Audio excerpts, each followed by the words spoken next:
เฮ็ดเวียกซอยแม่เฮาขายเครื่องแล้วก็เอาหลานแม่เฮาแบบเอาหลานนะเฮาก็ซอยแม่อยู่ใดเฮาอยากไปเฮ็ดงานอยู่ไทยเพราะว่ามันได้เงินเดือนสูงอยากไปเฮ็ดอยู่ไทยพุแม่มันอบอุ่นมักผู้ชายแบบอบอุ่นบ่มักผู้ชายนิสัยเด็กน้อย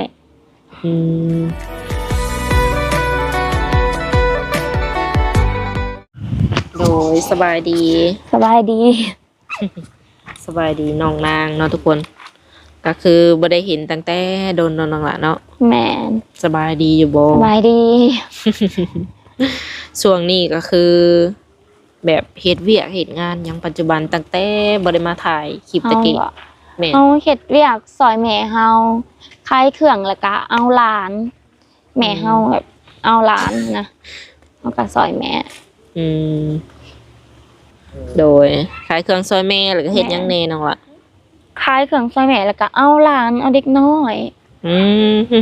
เอาเด็กน้อยก็เป็นบ่แม่บ่ได้เห็นแต่โดนนี่รู้สึกว่าแบบงามขึ้นเนาะขอบใจแบบว่ามันตื่นหูตื่นตาแบบมีออร่าผิวพรรณก็รู้สึกว่าดีขึ้นหรือว่าเดี๋ยวนี้นี่หักตัวเองหลายบ่แม่นหักชาตัวเองคือเมื่อก่อนนี่ก็งามอยู่เนาะแต่ว่าตอนนี้นี่งามขึ้นแม่นเนาะแม่นขายเครื่องขายหยังตามปกติแม่ส่วนหลายก็เอาหลานผู้ใดเป็นหลักซอยแม่หลานเจ้าน้อยแฮงบ่ประมาณ2-3 ปี4 ปีนี่แหละน้อยแบบเด็กน้อยหากะคานนะหากะย่างได้แสดงว่าเจ้าเข้ากับเด็กน้อยได้ดีซ้อมเอาลูกไปละป้าคือออกถึงแล้วซ้อมเอาลูกถึงแล้วเนาะหรือว่าอยากได้แล้วบ่จักยังน้อยอยู่หยอกก็นี่คือกันแบบว่าเฮามีประสบการณ์เอาเด็กน้อยอีหยังไว้เด้เนาะมื้อหน้ามื้อใดเฮาสร้างครอบครัวมันก็ง่ายเลี้ยงน้องนี่คือ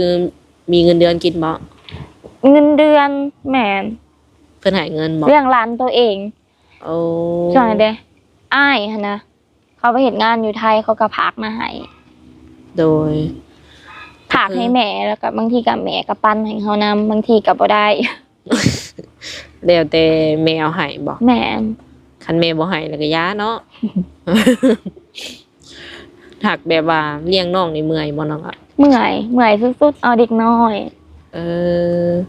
ได้เฮ็ดทุกอย่างบ่นับตั้งแต่ป้อนนมป้อนข้าวหรือว่าบ่ได้แม่เฮาสิเป็นหลักเลยเฮาก็บางทีก็เผาห่านให้แม่บางทีก็เอาหลานลูกค้าหลายอยู่บ่ซะแบบค้าขายนี่ก็พ่อได้ขายขายในเฮือนตัวเองหรือว่าเป็นห้านแล้วตอนขายอยู่ในเฮือนตัวเองขายแบบพวกขนมยังให้เด็กน้อยบ่ได้คิดแบบว่าจะไปเปิดห้านอยู่ตลาดหรือว่าอยู่แคมป์ทางใหญ่บ่คิดอยู่คิดแบบอยากเปิดห้านนี่ยังของตัวเองอยู่แต่ก็บ่มีทุนยังบ่มีทุนว่าซั่นขออนุญาตถามคือน้องหลาจักปีละ18 19ตอนนี้หั่นน่ะ19 ปีแม่น18 19แล้วเนาะเพราะว่าลืมเนาะบ่ได้เห็นเจ้าแต่โดนก็บ่เจออายุแม่นช่วงนี้เรื่อยๆหรือว่าแนวใดช่วงนี้นี่แบบว่าเรื่อยๆการงานก็คือเก่าหมู่คู่หลายอยู่บ่เลยก็พอมีคนมาเล่นมาเที่ยวนำอยู่บ่มีอยู่แต่ดนๆได้ออกไปหาหมู่เพราะว่าข้าวร้านซอยแม่ช่วงที่ว่าหายไปนี่บ่ได้ไปเฮ็ดหยังบ่ได้ไปเฮ็ดงานเฮ็ดการอยู่ไทยบ่คืออยู่แต่บ้านนี้แม่นเอาร้านแล้วก็ขายเครื่องโฟกัสที่แบบว่าการหาเงินหลายก่อนบ่แม่นบ่ได้มีวางแผนจะไปเฮ็ดงานโรงจักรโรงงานแถวบ้านบ่น้องล่ะก็มีอยู่ได้เฮาอยากไปเฮ็ดงานอยู่ไทยเพราะว่ามันได้เงินเดือนสูงอยากไปเฮ็ดอยู่ไทยพุแม่นถ้าสมมุติได้ไปอยากเฮ็ดงานหยังคิดว่าอยากเฮ็ดแบบงานโรงงานอิหยังก็ได้เฮานะโรงงานอยู่ไทยเลยแบบนี้บ่แม่น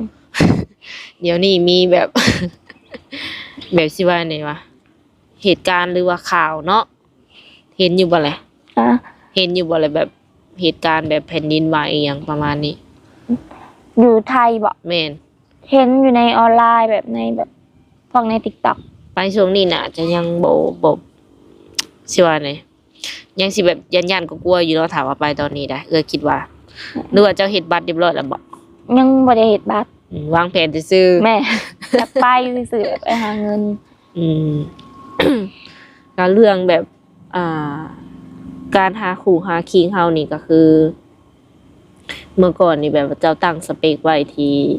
เมื่อก่อนเนาะ แบบเจ้าทวนคืนให้เอ้ยฟังได้บ่แบบสเปคผู้ชายที่ว่าเจ้ามัก มันเป็นแบบใด เฮาอะ แม่น มักคนอบอุ่นแบบนี้ อืม มักผู้ชายแบบอบอุ่นบ่มักผู้ชายนิสัยเด็กน้อย อืมมักนิสัยผู้ใหญ่ แม่น อายุต้องใหญ่นำบ่ แม่น ประมาณจักปีคิดว่า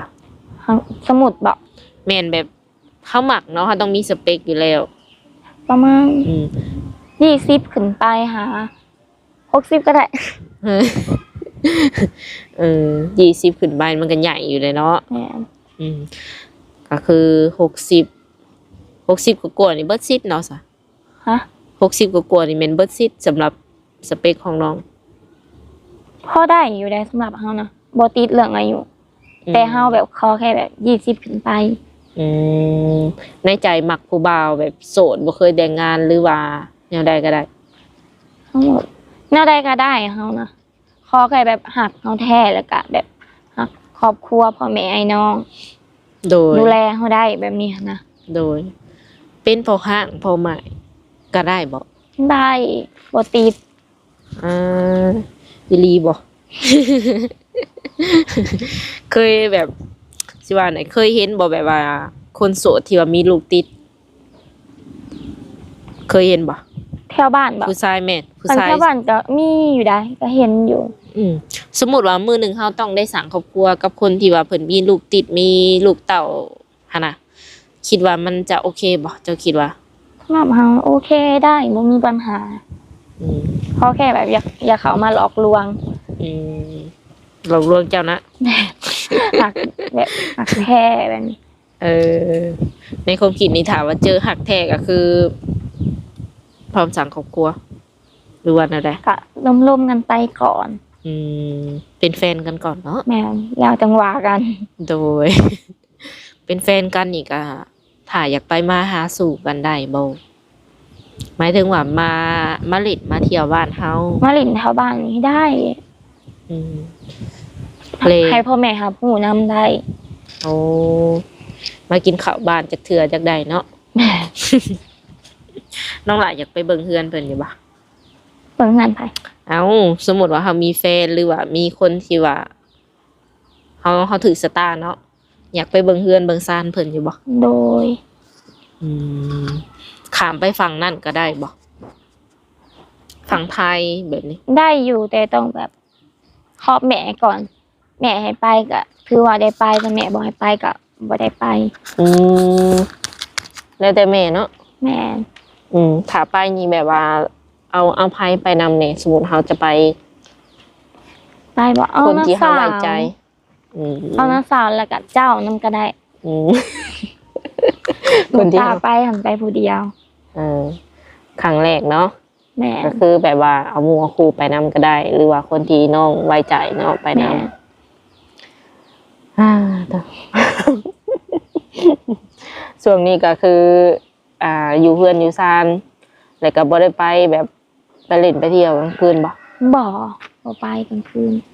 แต่ละมื้อนอนจักโมง เฮานี่นอนบ่ โดย 3 ทุ่ม4 ทุ่ม5 ทุ่ม 10โมง บางทีก็2 9 โมง ทุ่ม 10 โมง 3 ทุ่ม4 ทุ่มแม่น อืมแต่เจ้ายังงามเนาะ ฮะ แต่เจ้ายังงามเสยเนาะ เขามักษาตัวเอง นอนดึกนี่ส่ง4โมงส่ง4ค่ำแต่ก็บ่ เขามักหนาคู่มือหักษาตัวเองแบบทาครีมบำรุง ผิวยังทุกเศร้าทุกแรง อืมเคล็ดบ่รับเนาะทุกคนเนาะถ้าอยากเอาไปลองนำใส่กับได้ อันนั้นนี่เป็นแบบวิถีชีวิตในแต่ละวันแต่ละมื้อของเพิ่น แม่ เมื่อก่อนน้องหลาเว้าเรียนจบของไหน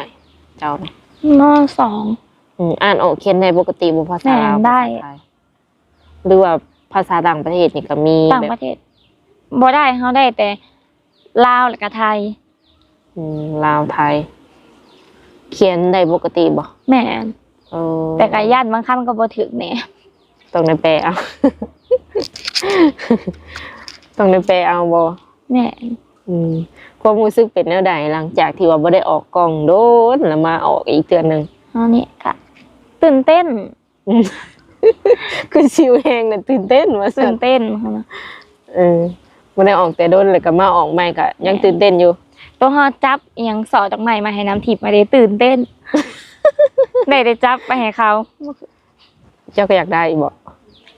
ความในใจเขาบอกก็อยากได้นะแหล้วเนาะ หนู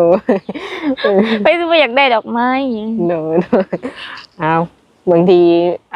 หนุ่มๆเห็นคลิปนี้อาจจะมีคนซื้อให้เนาะทุกคน น้องละอยากได้ดอกไม้เพิ่นว่าวาเลนไทน์เมื่อกี้นี่ได้นำเขาอยู่บ่ บ่เคยได้แบบถูกแบบเทศกาลหยังก็คือ ทุกเทศ ถูกแบบ กาล งานอิหยังแม่นบ่เคยได้ โอ้ตั้งแต่เป็นสาวมานี่ถูกแบบเซอร์ไพรส์ผู้บ่าวดอกไม้มาให้บ่ บ่ แต่ว่าในใจลึกๆนี่ก็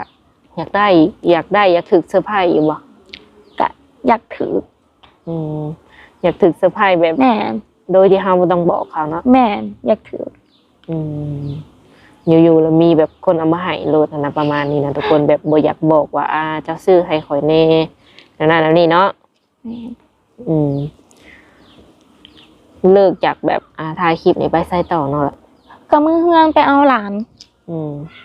แต่ละมื้อเกียมได้อยู่แนวกินอยู่บ่ ฮะ แต่ละมื้อนี่เฮ็ดได้อยู่แนวกิน ก็แม่นก็บางทีก็ซอยแม่แหน่ หลักๆแล้วใครเป็นคนเฮ็ด แม่เฮากับพ่อ โอ้ คันพ่อแม่สิเฮ็ดกินเฮาก็เอาหลานกะเพราห่าน ลืมถามหลานเจ้าน่ะจักคน สอง ยังน้อยเบิดสอง แม่น ต้องได้เอาเบิดสองบ่ แม่น จ้ะ บางคนร้านเขาผู้หนึ่งบางทีก็ได้ไปอยู่กับหย่าเขาบางทีก็บ่ได้มา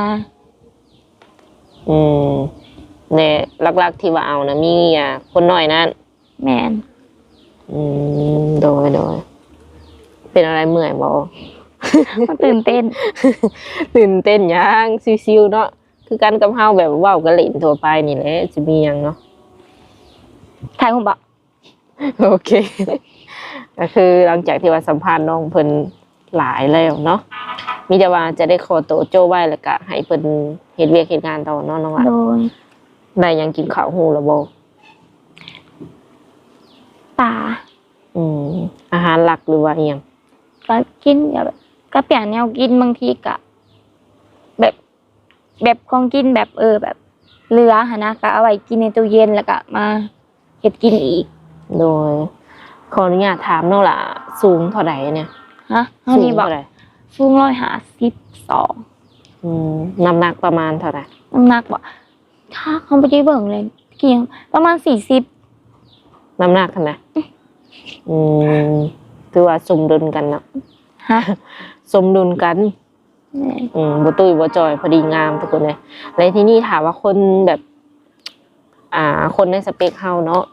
มักคนที่ว่าเตี้ยบ่หรือว่าสูงกว่าเฮา แนวใดก็ได้เด้เฮา แนวใดก็ได้ ผิวขาวผิวดำได้เบิดบ่ ได้บ่ติเรื่องผิว ผู้บ่าวสูบยามักอยู่บ่ บ่เฮาบ่มักผู้ชายแบบสูบยา ผู้บ่าวมักเล่นมักเที่ยวแต่ว่าอยากสร้างครอบครัวอยากมีแฟนมักอยู่บ่ แบบใด